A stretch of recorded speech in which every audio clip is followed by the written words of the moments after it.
All right, the recording is started, and this is the October 9th, 2018 Rook Community Meeting. And we'll go ahead and get this meeting started here with a demo from Yanis. Did you find the share screen button? I might need to stop sharing my screen first. Yeah, I think you need to, okay. I stopped. Well, let's hope this will work. My network connection is kind of flaky. I see your terminals here. All right. So thank you for putting me ahead of line to present this. And sorry for the time constraint. It's really unfortunate that the one of the two lessons I have is exactly the same hour as this meeting. But what can you do? So this is a Cassandra operator demo. I'm going to present Cassandra operator creating a Cassandra cluster from scratch. And this is the first demo in a series of demos I'm hoping to be doing. It's 2 weeks, demonstrating a new release. I'm hoping to do a TikTok-like kind of release model. So now I present a new feature. Next time I present some tests and bug fixes for this feature as well as a new feature, and like that. So if you have any questions, like please interrupt me, while I'm talking, so I can answer them on the fly and we can all be synchronized. Okay, so now I'm gonna start the demo, and let's first of all talk about what you see here. So on the left side, on the left terminal, you see my workstation PC, and on the right side, you see the Kubernetes master of a 4-cluster node.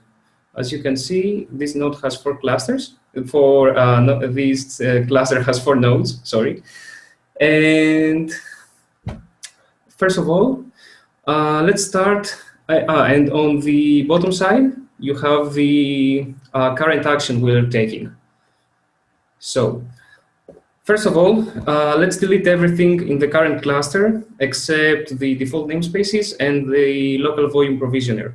So these are the commands I'm using. I've bundled them in a little script, and I'll run them right now. Actually, I've run them before, but oops, not this.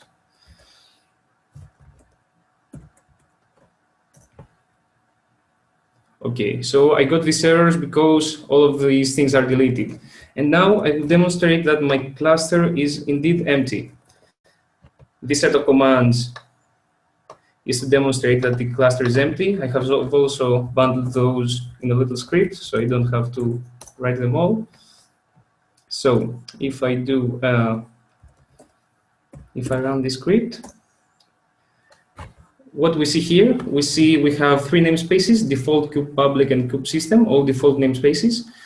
We have 3 pods from this daemon set, the local volume provisioner. So the local volume provisioner allows me to use local mount points as persistent volumes on Kubernetes. Basically, it's the new way to use local storage, and it's an upgrade from host path. So now that we see that everything is empty, first of all, we want to register our custom resource definition, and also we want to start a new stateful set, which will run our operator. In addition to this, we're going to need a service account, a cluster role, and a cluster role binding to give our operator the necessary RBAC permissions to run correctly. So first, let's take a quick look at what we will be applying. So this is the namespace where the operator will live. This is our CRD with a little bit of OpenAPI validation. This is our cluster role. This is our service account. This is our cluster role binding. This is all some, boilerplate RBAC stuff. So, our operator can create pods and services and stuff like that. And finally, this is the stateful set our operator will run in. Usually, they run the operators in deployments, but it's better to run them on stateful set because you're guaranteed that only one instance will be working at a time, and you don't have that guarantee with deployments. Yanis, we have a slightly different path on that one.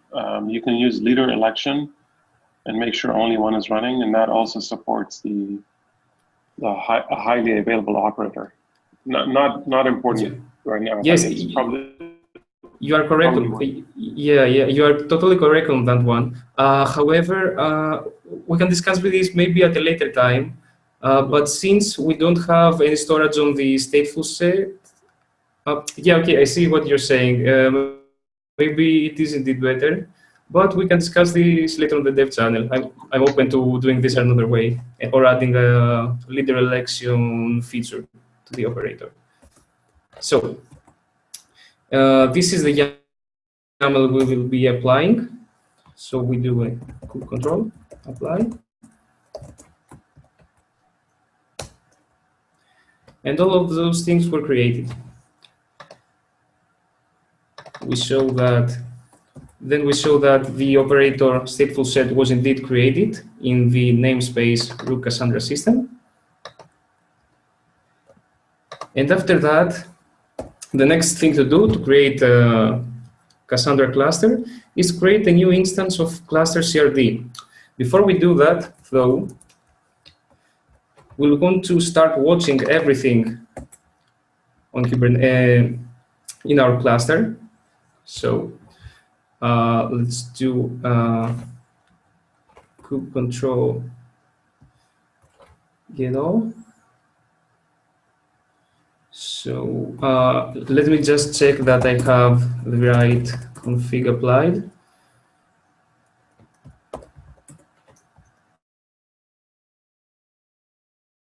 Start watching, and then let's take a look at the YAML we're applying. This is a very basic Cassandra cluster. It will be created in the Rook namespace, the Rook Cassandra namespace. It has the name Rook Cassandra. It's a 3.11.3 version. It will contain a data center named US East 1 and a rack named US East 1A. The rack will have 3 members. And for storage, we'll use a local persistent volume with 49 gigs of storage.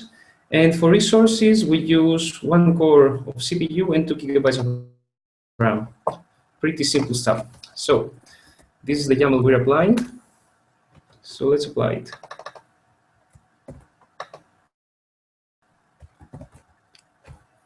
Sorry. First, I need to create the namespace. The Rook Cassandra namespace where it will live. So now I apply the cluster YAML.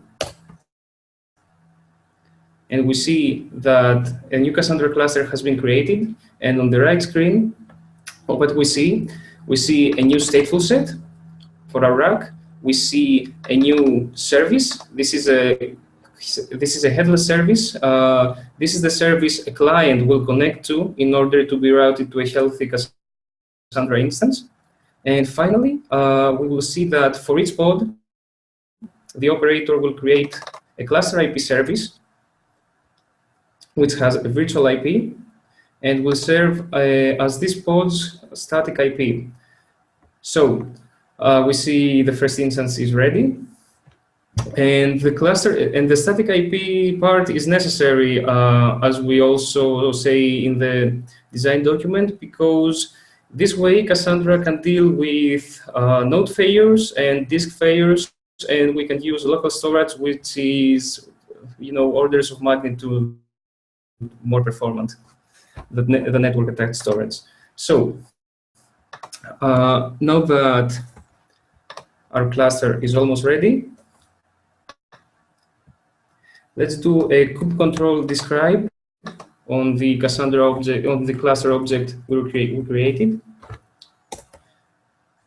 As we can see, the operator posts events on the cluster objects, And events are a debugging mechanism that is meant to help users understand what they have done wrong or what is the problem and take steps to resolve it. And many core Kubernetes objects also use this approach.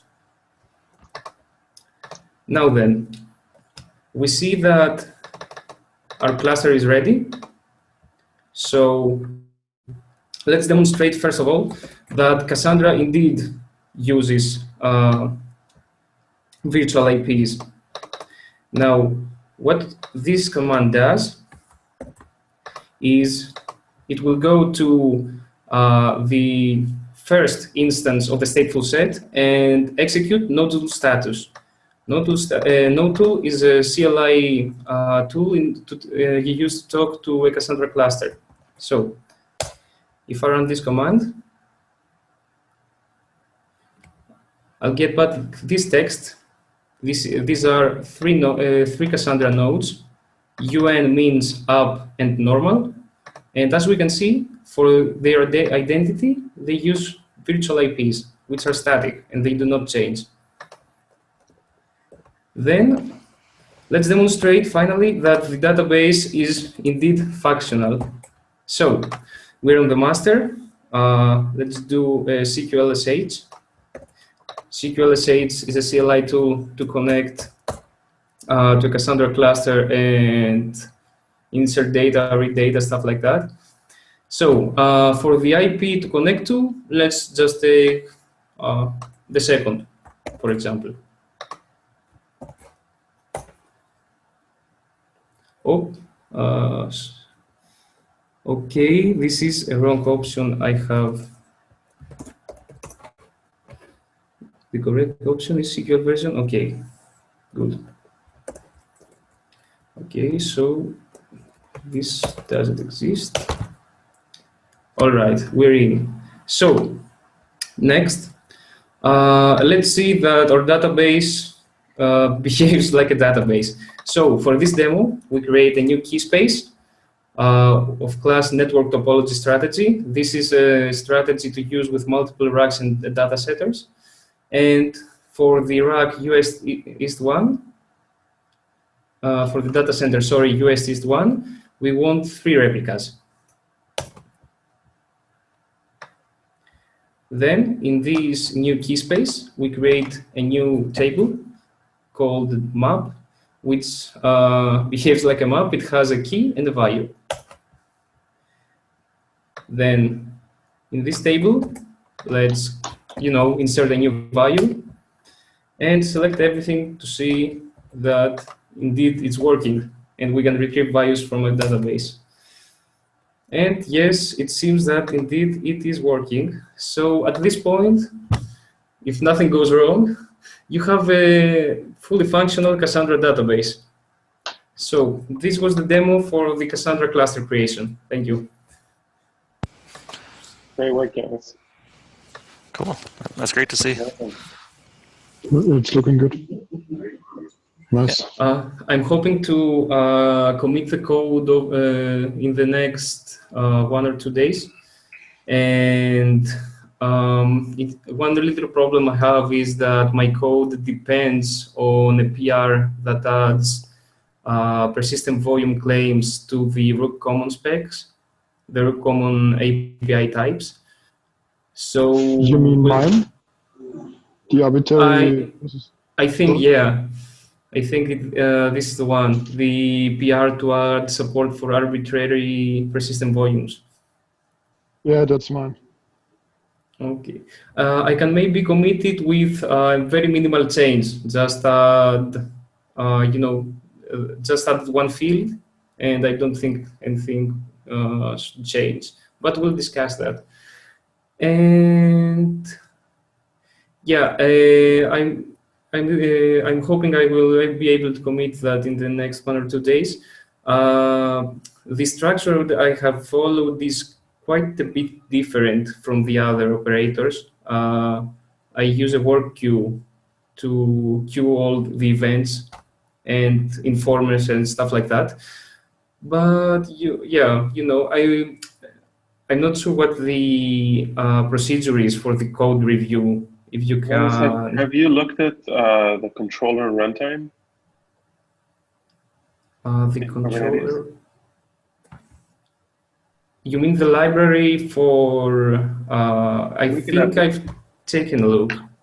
we can have this discussion offline, but they use a queue as well. And one of the discussions we are having in Rook is whether we should continue using the operator kit or switch to another framework. But now, Exactly. I've seen this discussion, and actually, more or less, all the approaches that use a work queue, the SDK, Cube Builder, and maybe the runtime library, I'm not too sure about that, but all of them have a very common approach where you just define your types and your sync function, and all the other stuff are boilerplate. You don't care about them. yeah, the interesting thing about it is for the controller runtime is they also manage a queue where all informer events come into it and then get removed from it. And get back. Yes, and so let's have that discussion offline. It's probably worth using a similar approach across all the operators in Rook at some point.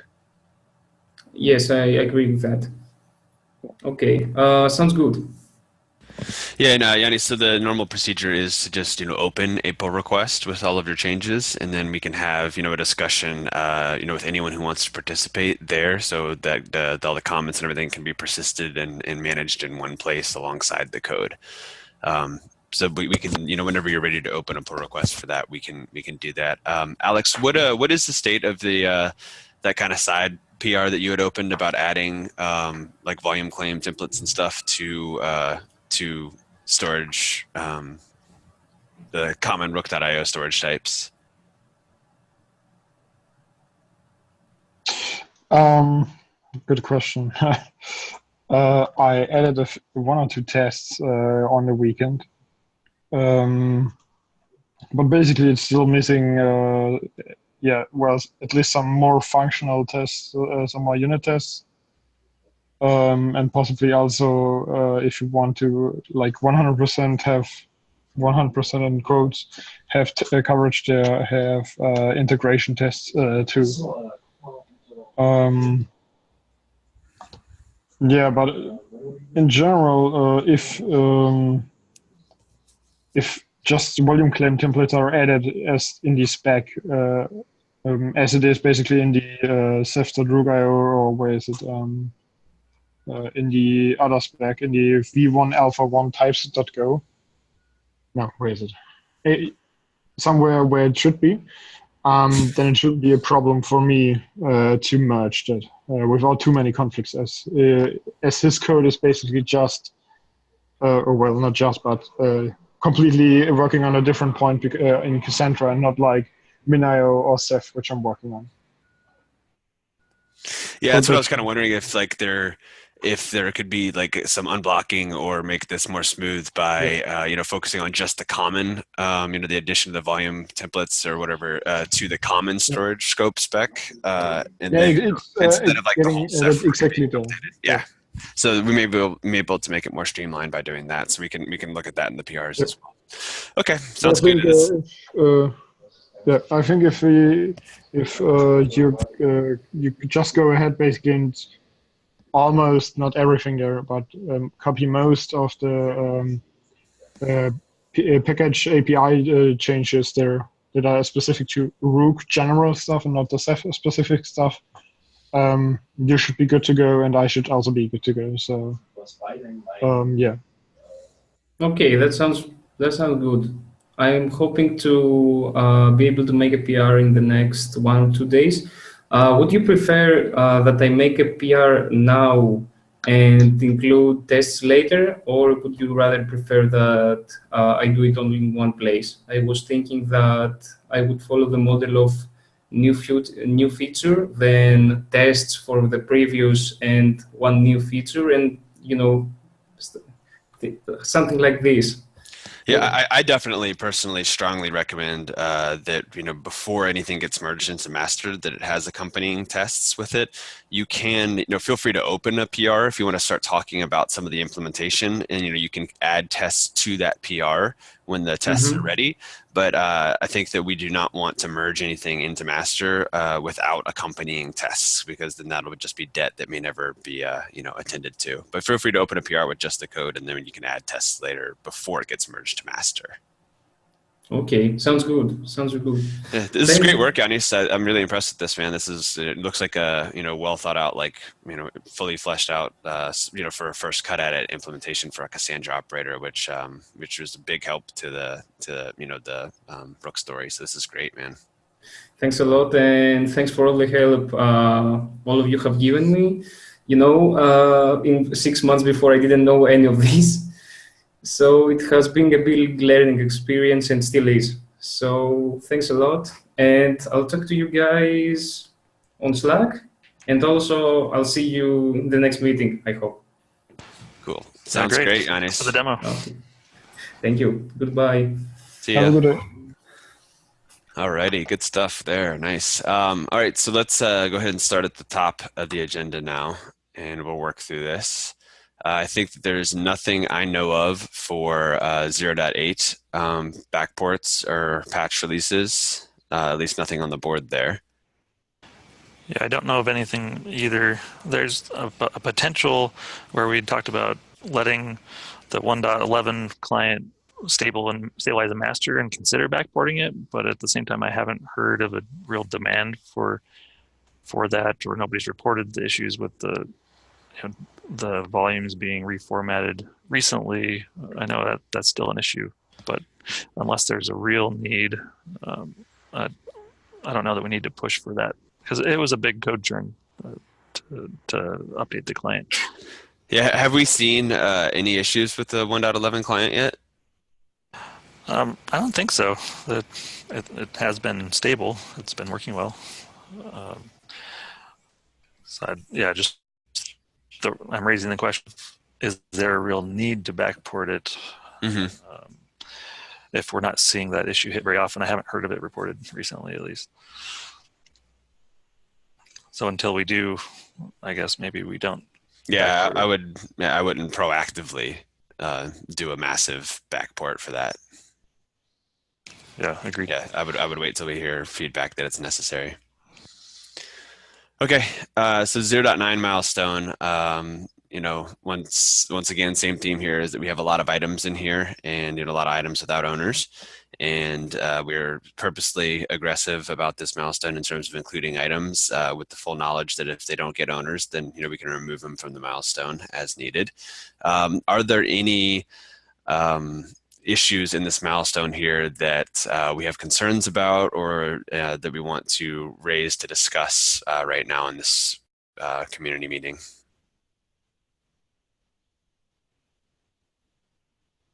How's the CSI plugin going? See, Waman, you're on the, yep. Yeah, here am I. So we have the initial design spec. So basically we have a delivery schedule. The first phase is for Kubernetes 1.12, which just came out. We're going to support the way that if you already deployed the CSI drivers, we're going to support you actually to facilitate some of the functionalities that CSI driver has. Basically, if you lose the mount or just mount failover, the CSI volumes can pick up the latest mount from the place that redirects the mount address, basically the secrets.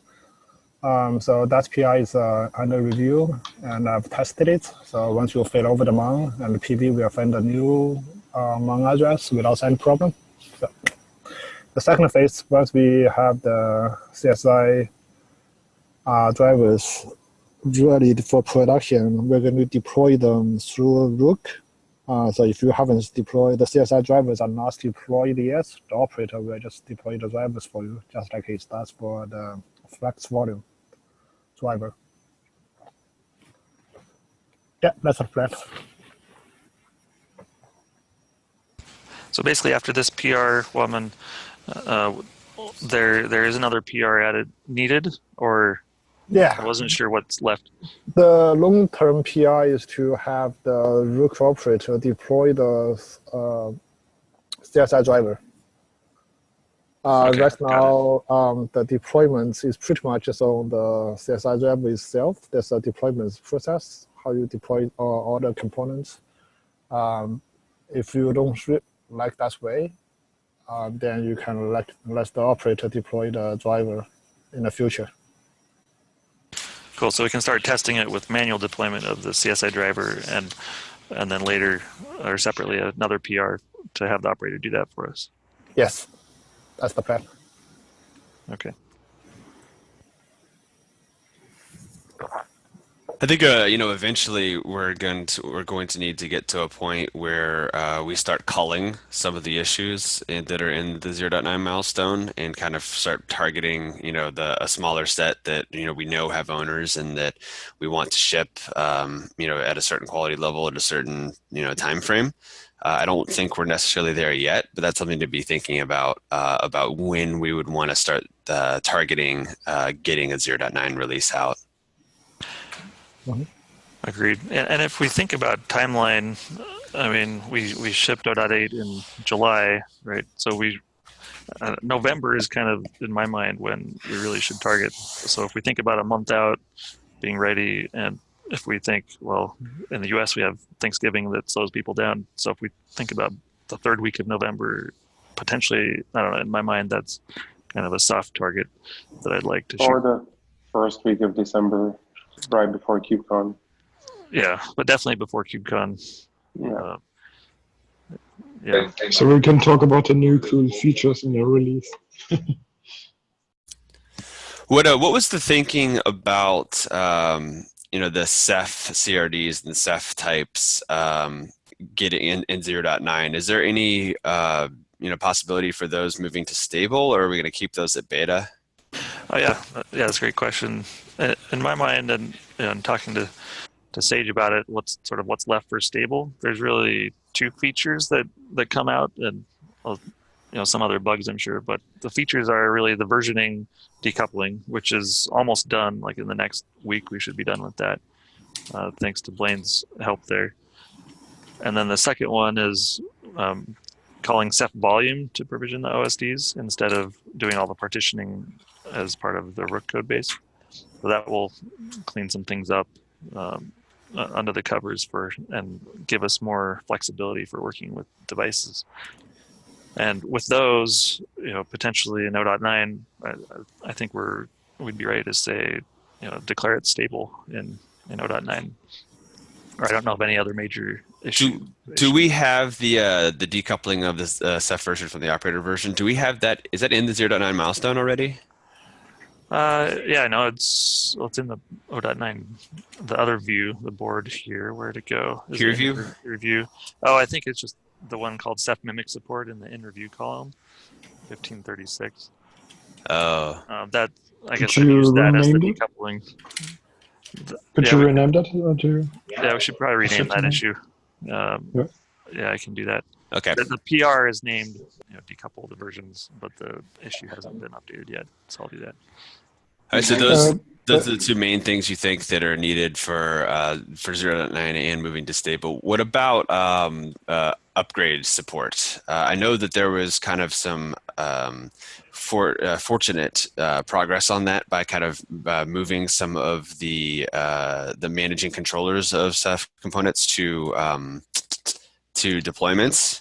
Yep. Yeah, so some of that got a little easier, I think, but I don't remember any larger scale focus on automation of managing versions and upgrades through the operator itself. What do you think about that in the 0.9 timeframe and stable? Right. So I believe that issue of handling upgrades is in the to-do column here somewhere. My thought around upgrades is that in 0.9 timeframe, it will be fairly straightforward to automatically update all of the deployments to a new version. So we just, the Mon, OSD, MDS, and RGW, manager. Anyway, those can all be updated automatically to a new version. And then I want to make a pass at the upgrade guide and say, well, maybe there's still some some upgrade step, but once we do the basic deployment updates, I'm not sure there'll be a lot left to the upgrade either, as long as the upgrades follow a standard template and there aren't special cases to worry about. That's kind of, those sort of things will definitely extend beyond 0.9. So I don't know if that makes sense. Like, we'll have some basic upgrades I think should be there, but it hasn't really had a lot of attention yet either. Got it. Alex, were you going to say something before we start talking about automatic upgrades? Yeah. Just a second. About the Ceph volume part. Mm-hmm. If that is implemented, I think there are like 2 or 3 issues that will close with that too, like Cephfs dynamic provisioning using PVCs and stuff like that, and also LVM pickup. Oh no, wait, not the Cephfs part, but the LVM devices which I currently have, the 2047. Mm-hmm. And I think there are 1 or 2 smaller ones that are also getting closed simply by having Ceph volume due to OC provisioning instead of the root code. Is there an owner on the Ceph volume ticket? I hope so. Yeah, so after the versioning's done here in the next few days, I'm planning on taking that over and Oh, okay. Sebastian on that. So Sebastian's done a bunch of work to integrate Ceph volume and with Ansible, another platform. So anyway, we have some good input there. The work to decouple the versioning, the Ceph version from the Rook version. Are we going to be able to test the upgrade of like one version of Ceph to another while Rook doesn't change? Well, that one, I'm anticipating that will be one of the manual upgrade steps, or in 0.9 at least, outside the scope of that. Because the upgrade test we have in the integration tests, at least, it will test a Rook upgrade from 0.8 to 0.9, but yeah, it'll take more effort to test like Luminous to mimic upgrades. I guess the reason I'm asking is I wonder if that should be considered as part of the stable criteria for the Rook CRDs. Like just something to think through, but it would seem to me that if something is stable, then it can upgrade itself.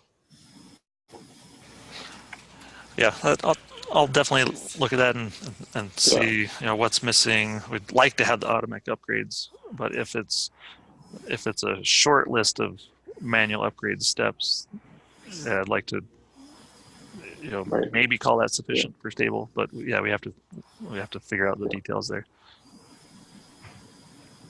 Cool. Yeah. Alrighty. Okay, so I think that covers the 0.9 discussion that that I wanted to have. We looked at Yanni's awesome Cassandra operator demo already, so I think we can move on to these PRs here. So Alexander, you wanted to talk about Helm version?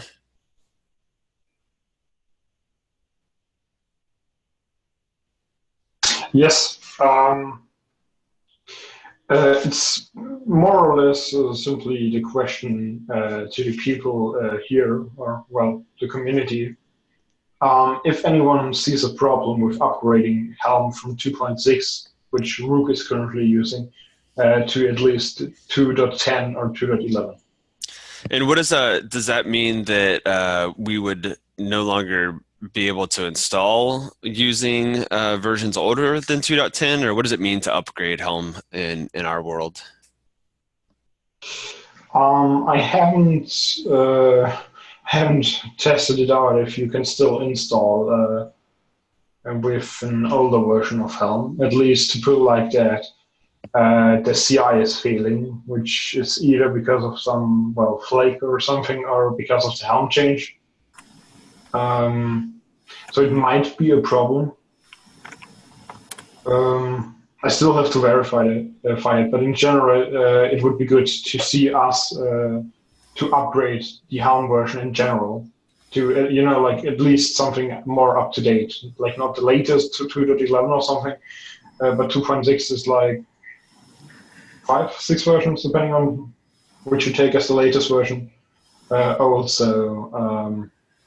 Yeah. So I guess to me, there's two parts of this here. One is, using a newer version of Helm in the scenarios that we control what the version of Helm, and that would be like integration tests or Minikube developer environment. That one I'm all for, upgrading to a later version of Helm. That's perfectly fine. But then there's an entirely different scenario for other people's clusters that have Helm installed themselves, and Rook has nothing to do with what version of Helm they might have installed. And I would be very hesitant to cut off or exclude older versions of Helm from Rook support without a very good reason. If it breaks, if the support breaks with for older versions. Yeah, like if somebody has a cluster and they're using like Helm 2.7 and they can no longer install Rook because of a change we made, I would not be in favor of that. I understand it, but in general, that you're in a community meeting, because if everybody here is like, we're on the latest 2.10 to 2.11 or something, we could at least think about for this Helm chart, for the set Helm chart, and also for the possible upcoming Helm charts, to simply use features which are especially using something like the CRD install hook from Helm, which allows better installation depending on how you see this feature. And I'm also curious, because I don't know myself, I don't have much background or expertise in this. I'm curious as to what sort of conditional feature usage Helm supports, of only use this feature in my chart here if you support it, and don't just die and fail if the running Helm doesn't support this feature. So some research that we would need to do, I guess. Yeah. Cool. Sounds good.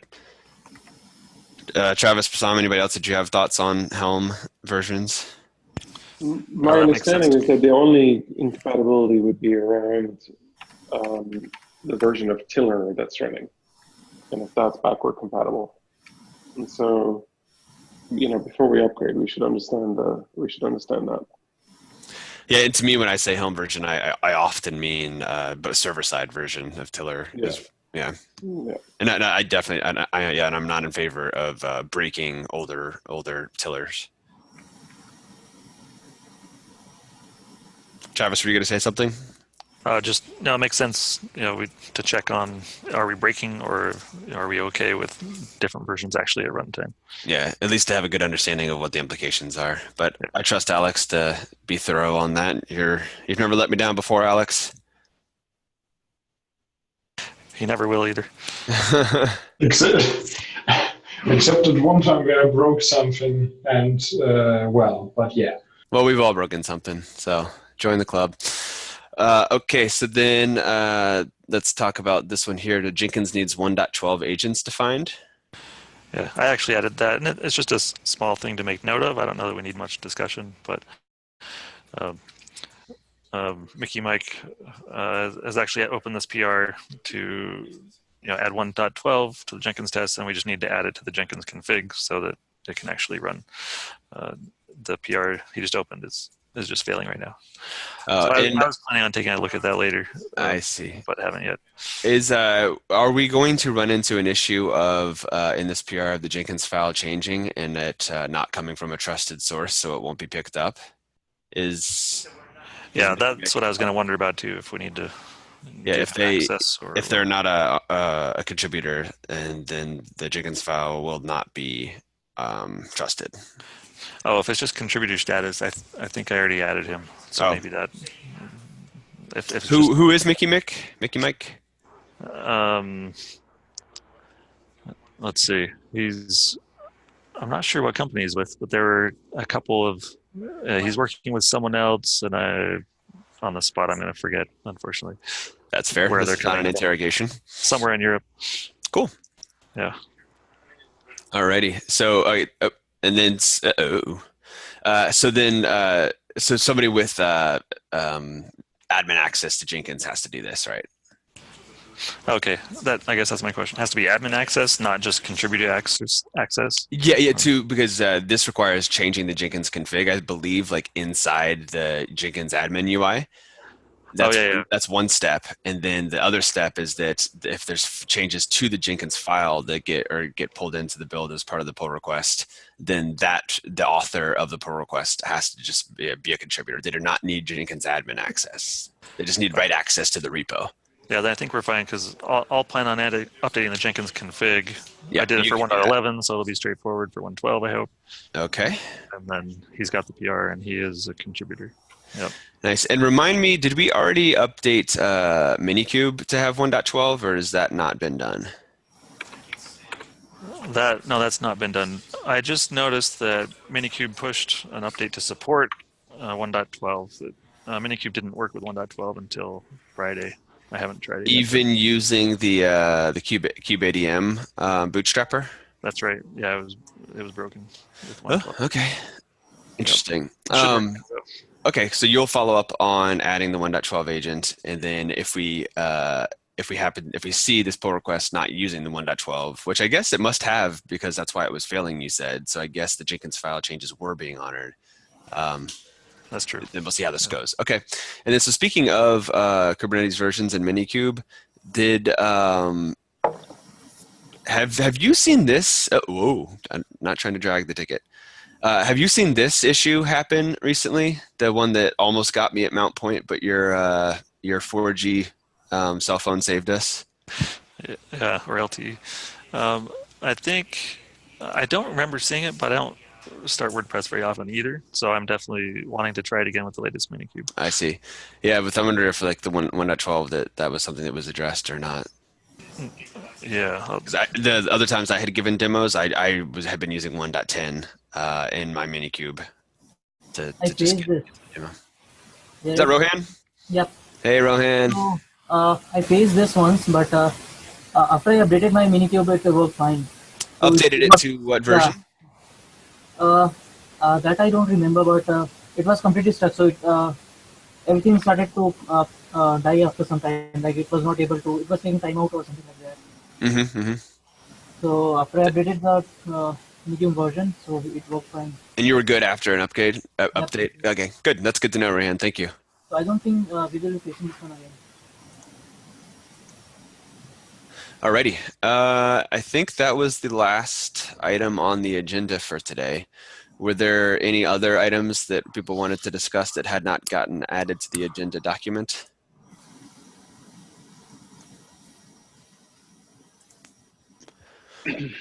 Alrighty.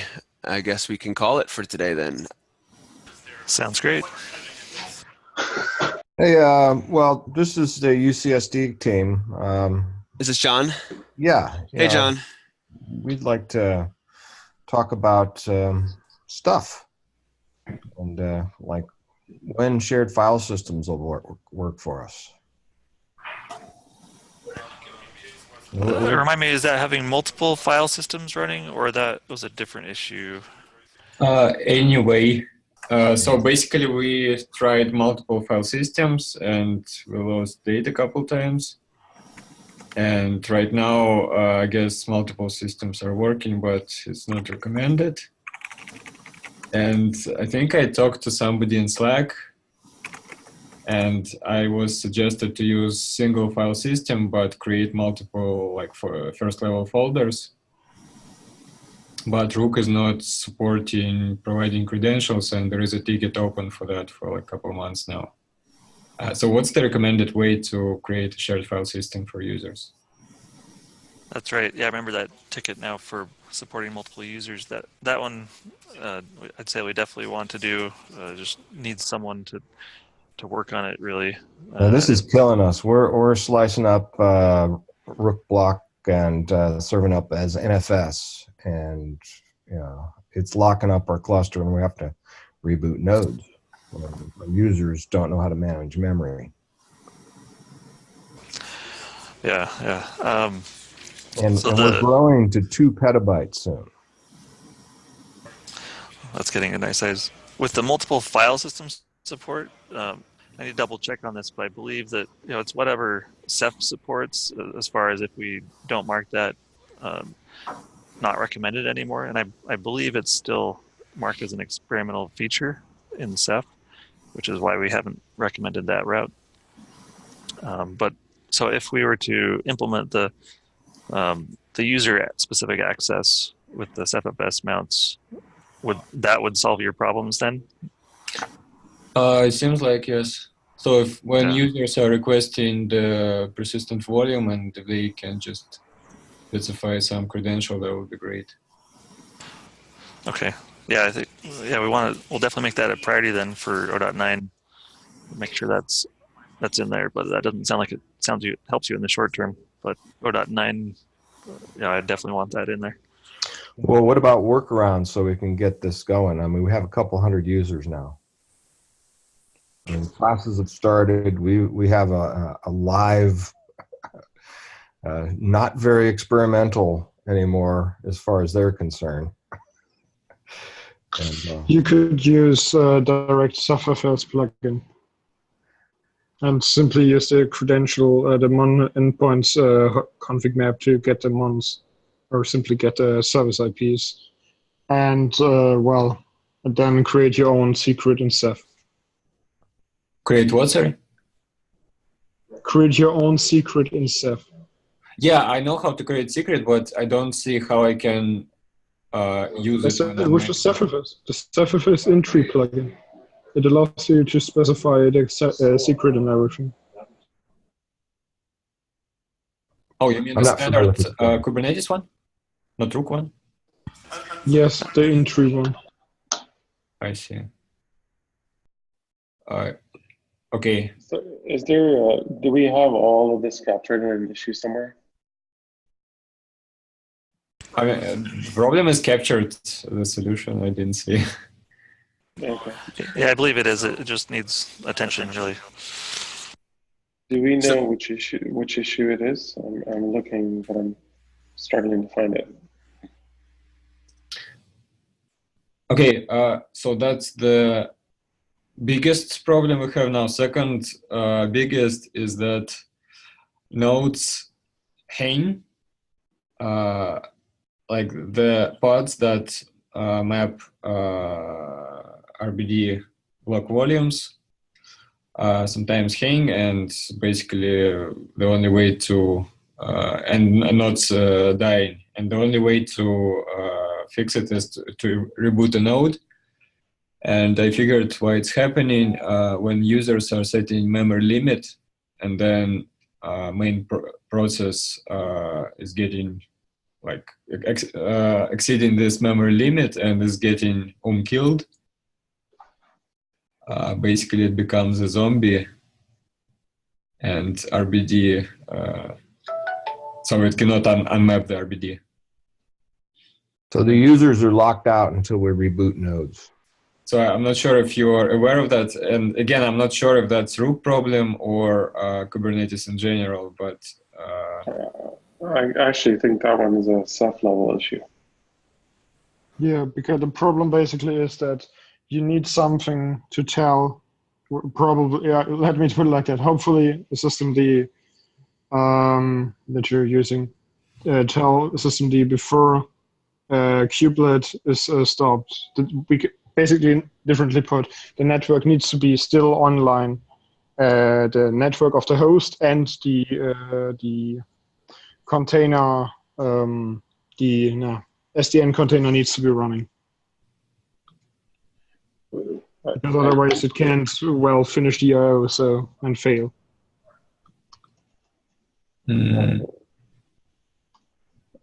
This is one where I believe we have seen in a number of different ways, and I don't remember if the Ceph team weighed in on this, but it definitely, like we've seen this with Core OS machines too. We've seen this with a number of machines where the on shutdown or unclean shutdown, where the network's not available, basically the RBD driver hangs. Mm-hmm.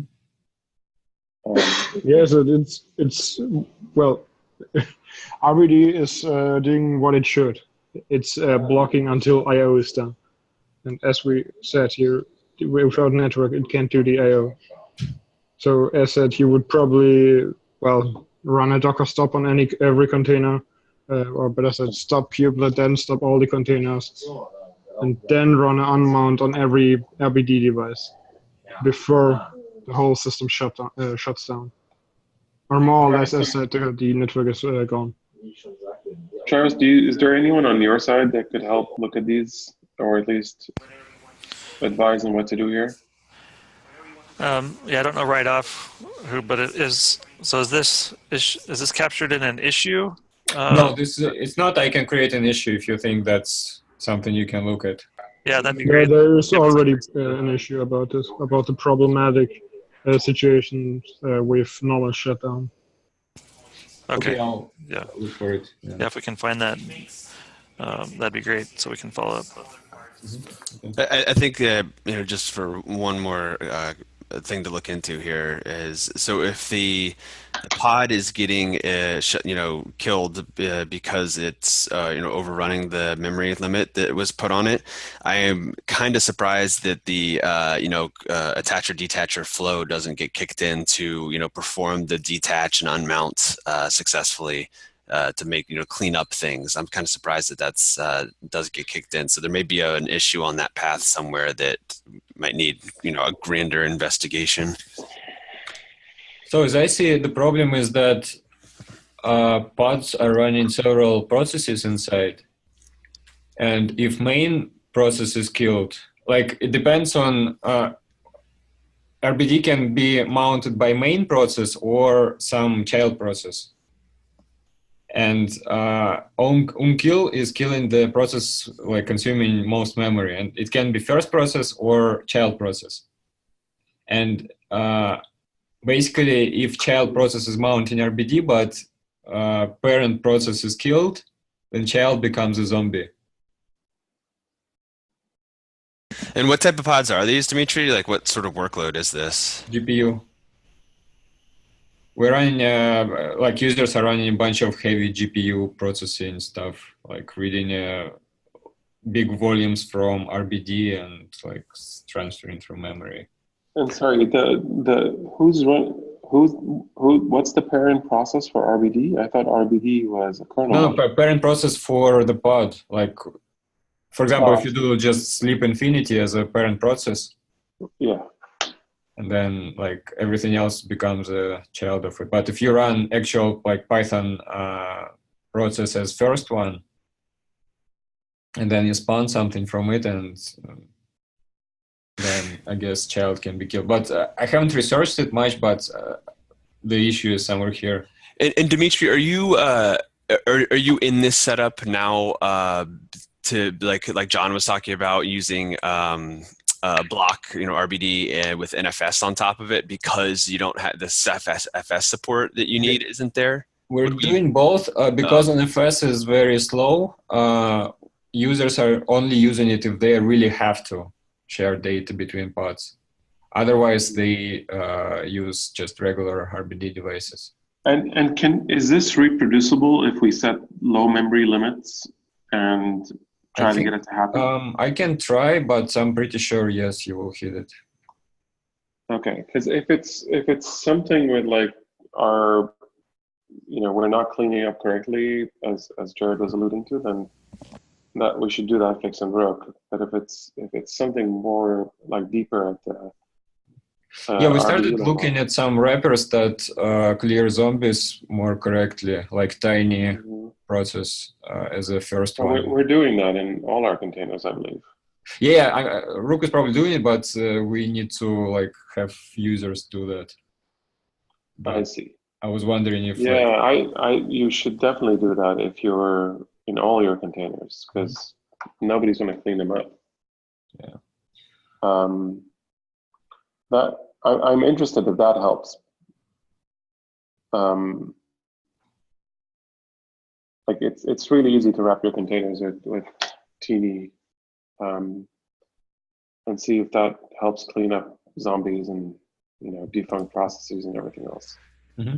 And yeah, Dimitri, I would go ahead if you can to open up an issue in the Rook repo so we can kind of like have some discussion about this, or other people from the community that aren't on this meeting now can chime in with their expertise, and we can kind of track some workarounds or solutions for you.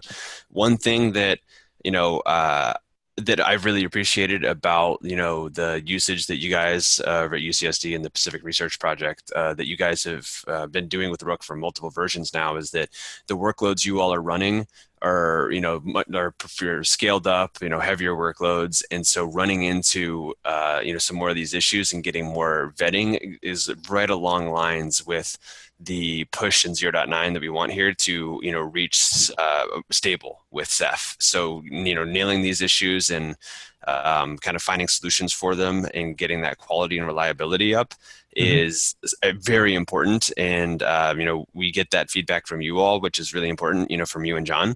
And I think that it's a priority for advancing Ceph out of beta and into stable anyway. So I think this is all like really appreciated and good for the project as a whole.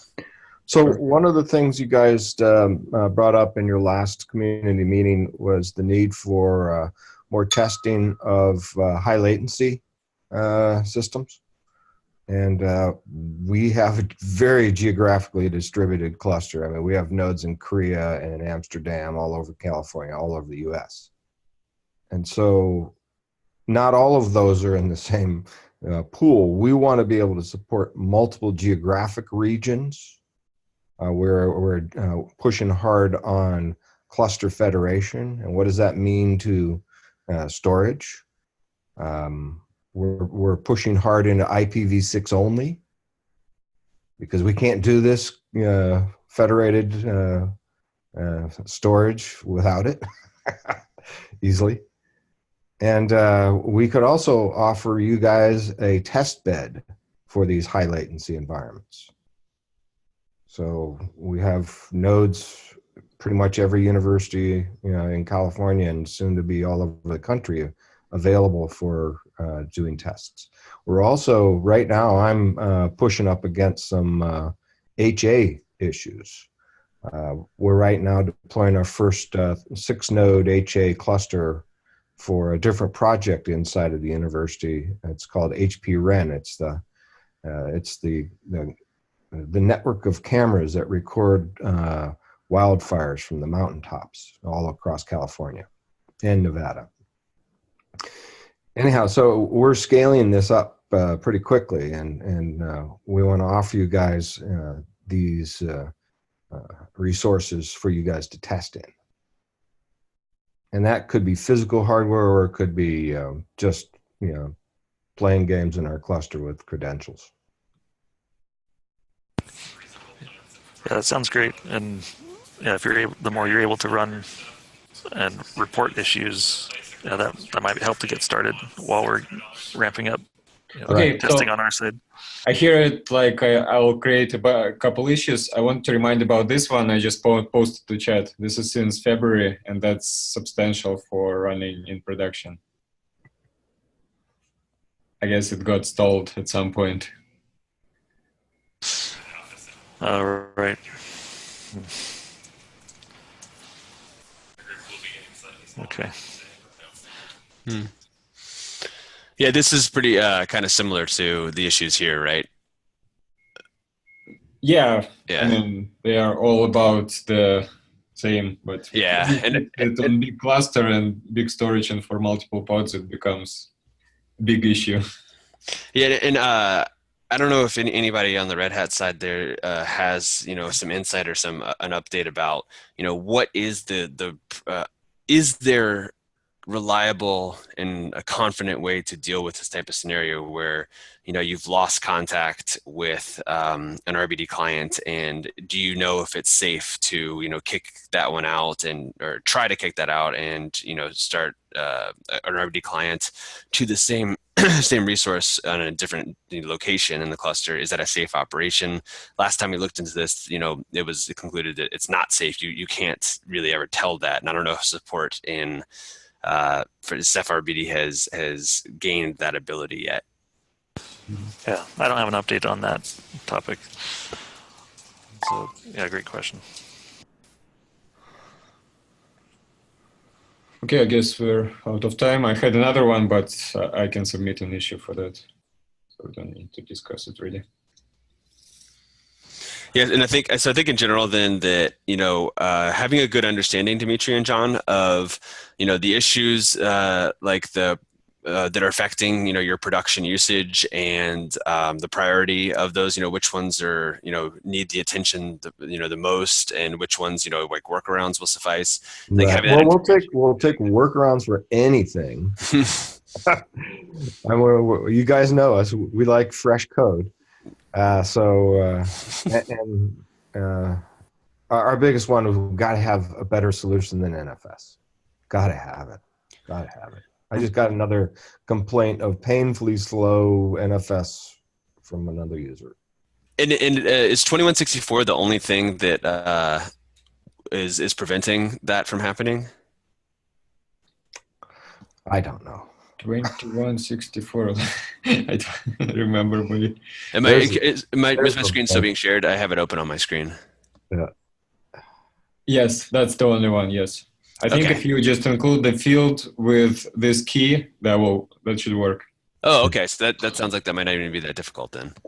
That is kind of going in hand what I'm already working on in the external, in allowing external Ceph clusters to be that would be fabulous. volume provisioned for that, where I also have parameters added for different, for different Ceph mons and different keys. So I could look at that. Yeah, that would be perfect. That will solve all our issues. Which is to me, Jared. I may have some time on the weekend to squeeze it in, or during the week on Friday or so. And Travis, you just added this to 0.92 now, so this is part of the milestone, part of the project, and getting some attention now. Awesome. Yeah, definitely. Yeah, if we could add all these issues that are really big, blocking or concerning issues to 0.9, that'd be great. I think it would be good, which is more of a issue labeling pointer, to have a label which also shows either multiple labels for different priorities of some sort, which get our extension. Yeah, agreed. Yeah, I'm wondering if which is like prior 1 right now, because hearing that from you guys is like, yeah, that's a priority 1. Mm-hmm. Yeah, if we could assign those labels, that would be also great. Or one way to do that also, Alex, is you can drag ordering in here, so you can order tickets up higher and lower on the project boards. That's one way to do that. Another appropriate label could be like production blocking, or just needed for stable or something like that, to kind of give an idea of priority from that perspective. Yeah. I think a label that's called like P1, something as simple as that, would help raise issues too. Is this a 0-based count or a 1-based count? All right. Good question. Zeros ignore. Okay. P-1. Yeah. We have to reconsider. Well, P0 probably means backport today, and P1 means it can be in the next release. Well, yeah, we'll have to have a discussion about that. We could talk about that maybe in the maintainer channel too. But yeah, so John and Dimitri, thank you very much for voicing your concerns, and also all the feedback you've given us.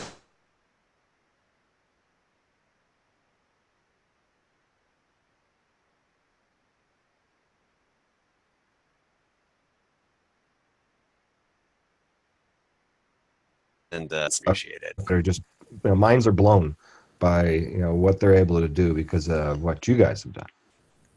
That's amazing. Definitely. That's great. Alrighty. So yeah, I think that wraps it up. We're a little bit over time today, so we'll go ahead and stop the recording and stop the sharing, and I think we can wrap it up for the day. Thanks a lot. All right, thanks a lot, guys. Jared, Travis? Yeah. Do you have a second?